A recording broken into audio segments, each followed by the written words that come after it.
Þannig að svekkjandi 3-0 tapinn gegn Blikum, svona hvernig myndur þetta? Já, mjög svekkjandi eins og segir og mér fannst við alveg eiga roðið þar sérstaklega í fyrri hálfleik og áttum við alveg færi og sköpuðum fullt en kannski erfitt í seinni hálfleik þegar við fáum annað markið þá kannski dettur þetta hans niður og það bara, já, kannski taka hans yfir.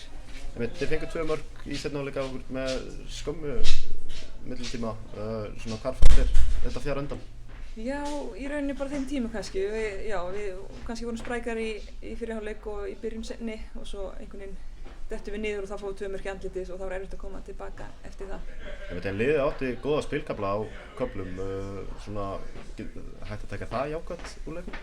Já, algjörlega. Við náðum alveg að opna þær og áttum fín færi og fannst við átt að fá 2 víti þannig að þetta fellur ekki með okkur þannig að þá refsa þær þannig að það fór sem fór. Þú veist, heiðru fyrir leik, 220 leikir og slóst leikjamettina, eða 220 leikir í efstu deild.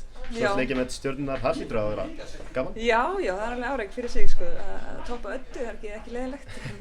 Kannski voru svolítið gömul þá, en já, mjög gaman að gera það. Þú veist aðeins á 31. aldursári, eitthvað markmið, hvað þú ætlar að ná? Nei, bara ná sem flestum og gera erfiðara fyrir næstu að ná mér eftir svolítið mörg ár.